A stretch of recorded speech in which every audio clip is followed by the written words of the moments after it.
Hey gang, David Brewster here with one of the Brewster's Millions of Rants, and you might be wondering, where's your guitar? It's right there, but there's a reason why I'm sitting here talking into the camera with no guitar. This is a rant series, so I am gonna talk during this episode. I have kind of shared, some music and some ideas and exercises in other rant videos, but there's kind of a reason for this, and to make a long story short, it was a few nights ago. It was before this weekend that just transpired, like Memorial Day weekend. I want to say it was like Wednesday or Thursday of last week. I was scrolling around on social media. I was on Facebook, and I found this. It was like a heated argument in a guitar group, one of the various guitar groups I'm a member of. And there were all these people. There was like maybe 70 or 80 comments. But I opened this argument, and started looking through these comments. And there were all of these people that I don't know that were just completely angry about Jimi Hendrix. And they were saying he was horrible, he was awful, there's no reason to remember him. They were comparing him to Yngwie. They were comparing him to Steve Vai and Petrucci and Jeff. I saw somebody say something about Jeff Loomis. And I just sat there and I read through all that and I thought, you guys have to be kidding me. Just made the Hendrix chord play episode, and I guess that kind of fueled me to make this rant video, because I just finished that moments ago. And here I am ranting to the same camera about the same guitarist. But for some reason, that argument just bothered me. I thought, not that any of their opinions was really going to dismantle anything from Hendrix's legacy, but I can't stop thinking about it. Like, I just can't seem to let that go. So I'm making this rant video in the hope that I can kind of at least share my 2 cents. Not that anybody watching this really cares, but I just wanted to state my case and kind of talk about this because I see this happen all the time on social media and online. And I understand some of this argument. I mean, I understand why it exists. I just don't really agree with it, and I just completely ignore it because I think it's stupid. Just in case anybody from that conversation or argument about Hendrix, I'm not going to name the guitar group, I'm not going to name any names, but in case anybody that was participating in that happens to watch this video, that was ridiculous. Nothing being shared or stated or said made any sense in reality. And, comparing someone like Jimi Hendrix to someone, say, like Yngwie Malmsteen is ridiculous. There's no comparison. A guitarist from the 60s compared to a guitarist from the 80s. Uh, where's your argument? What are you trying to say? Like, Hendrix wasn't a shredder. No, he wasn't a shredder. Duh. One thing I do want to talk about in this rant is a book by an author that I am obsessed with. I love Chuck Klosterman. And yes, the cover of this book is upside down. It's intentionally upside down. It's supposed to be. Don't worry. I'm not holding it upside down. I'm holding it the correct way. But Chuck Klosterman, in case you're not familiar with who he is, he's written for, tons of magazines. Spin and Variety and Rolling Stone. And he's written a lot of books. So if you're a reader, I would highly suggest go out and buy every single Chuck Klosterman book. Fargo Rock City, Eating the Dinosaur. There's a whole bunch of them. X is amazing. This one's called But What If We're Wrong? And so don't worry, I'm not going to read, the book to you. This isn't going to turn into, like reading Rainbow or something. But on page 85, Chuck introduces this really interesting thing that I've thought about for a long time. And I just thought I was the only one that thought this way. But then reading it in this book, it opened my eyes to realize that other people probably share the same opinion I have. So this is not really related to Hendrix and my initial, theme for this rant. It has to do with Elvis. And I realize I'm going to say this and I'm going to agree with what Chuck wrote. And then those of you watching this, there's going to be some Elvis fans out there. You guys are going to send me like hate mail and you're going to probably find me and punch me in the street. But I agree with this. I think this is actually 100% correct and accurate. Maybe Chuck and I are both completely wrong, but I agree with this. So really in the book, Chuck is talking about Chuck Berry and how he feels that Chuck Berry is actually the king of rock and roll, not Elvis Presley. And you might be thinking, what?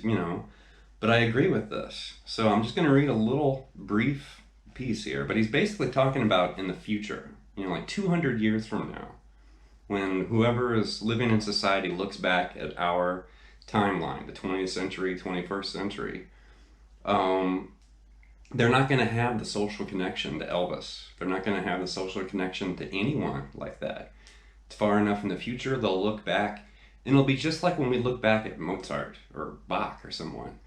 Hundreds of years in the future, they're going to look back at what's happening right now the same way that we look back, a few hundred years ago. So this little argument here about Elvis that I agree with, I'll just read it. Rock music is simple, direct, rhythm-based music. Chuck Berry made simple, direct, rhythm-based music. Rock music is black music mainstreamed by white musicians, particularly white musicians from England.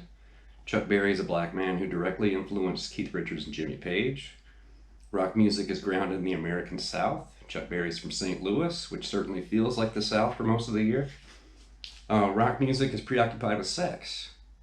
Chuck Berry was a sex addict whose only American #1 single was about playing with his penis. Rock music is lawless. Chuck Berry went to prison twice before he turned 40. Rock music's tied to myth and legend. Chuck Berry is the subject of multiple urban legends, several of which actually might be true. And then there's a quote from John Lennon right after that. If you tried to give rock and roll another name, you might call it Chuck Berry.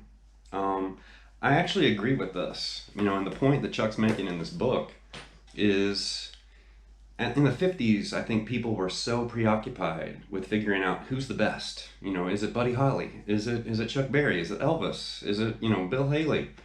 They were preoccupied with naming the king. They needed, the #1 best, all-time greatest rock and roller, the king. For some reason, I went to Elvis. Now, Elvis was very important.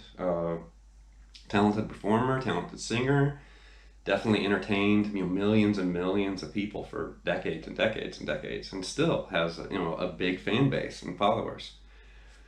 But was he really the king of rock and roll? Did he really do all of the things that you would expect that person to do to deserve that title? Was he the complete package? In my opinion, no, not really, and that's just my opinion. You can argue with me, you can send me hate mail and negative, angry comments if you want, but that's my opinion. That's how I feel about it. So if you disagree with me, that's fine. You can love Elvis, or maybe you feel like the Big Bopper is the king of rock and roll, Fats Domino or somebody, whoever.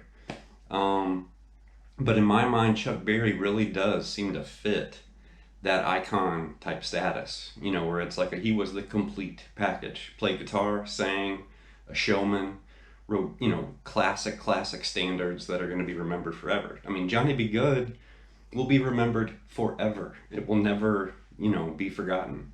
Really what I'm saying here is everybody's entitled to an opinion, obviously. And it's my opinion that Chuck Berry is more important and more essential to rock and roll than, say, someone like Elvis. Elvis was kind of just the image of rock and roll, in my opinion. Yeah, he was an important performer, and he definitely kicked that door open for worldwide, rock and roll acceptance back then, because parents and, politicians and law enforcement, they were terrified of rock and roll. They thought they were going to make, the teenagers and the youth of America just run the streets, wild and crazy and rioting. Because it was brand new, it was exciting, there was all this power and energy, and people didn't really understand what it was.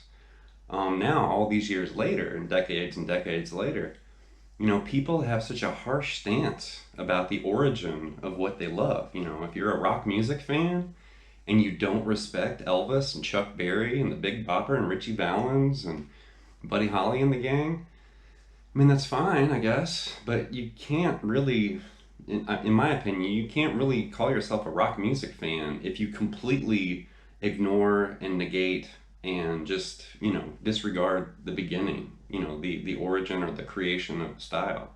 And maybe it's just me, maybe I'm different and I'm weird and, I'm the minority, but I respect that lineage. I respect that history. I always have. But I'm a big history buff. I love history. I love learning about what once was and, the events of world history. And with music, it's no different. I get even nerdier and more excited when it's related to music. So for me, the whole argument about who's better, who's best, my guitarist is better than your guitarist, and my band's better than your band, and my dad's favorite guitarist could kick your dad's favorite guitarist's ass. I don't really get into those conversations because I think they're pointless and they're stupid. This isn't football or hockey or something. It's art. It's music. There is no best. There is no number one greatest of all time. But really, that mindset and that argument comes from sports and athletics. Number one, world champion, the greatest boxer, the greatest football player, the greatest basketball player, baseball, hockey, and soccer, and golf, and whatever.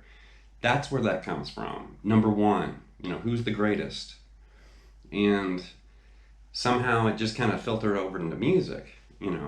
So I understand why it's there. I just don't understand why people get so worked up and so angry over someone's opinion, somebody's point of view.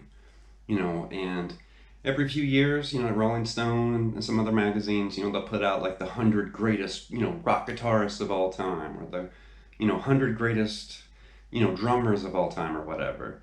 And those articles and those themed issues make so many people angry, and they start, rioting in the streets, and they post blogs and, flood comment sections and groups and message boards. And it's insane how worked up people get over a simple article in a magazine. And I guess my ultimate point here really is, if you're going to argue about who's better than, Jimi Hendrix, you should limit that conversation to the appropriate decade. Don't span that out to 2019 or 2005 or 1996 or whatever.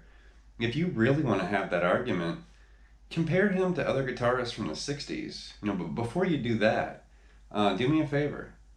Go back and listen to rock guitar before Jimi Hendrix. I'm talking about groups like the Byrds, and that kind of folk movement that was really huge. Obviously the Beatles and stuff like that. But go back and listen to some of that music, and listen to how the guitar sounded, how it was played. If you can find footage of some of those groups, watch some footage of them performing. And then as you kind of move through the 60s, notice what happens when Jimi Hendrix and Jimi Hendrix Experience hit the scene. It radically sounds different if you compare it to other music from the 60s. Now, if you compare Jimi Hendrix's music to some music from the 80s or the 90s or something current, then of course there's no comparison. So earlier I was talking about Chuck Berry and Elvis, but at least that conversation occurs in the 1950s, right? I wasn't comparing Elvis to Jim Morrison or Scott Stapp or whoever. I was trying to at least make an effort to actually have some sort of conversation or argument about that subject. All right, well, leave some feedback and some comments, and please subscribe to Late Night Lessons, and I'll be back with some more chord play and 3 for all and scales and tails and other content very soon. Thank you.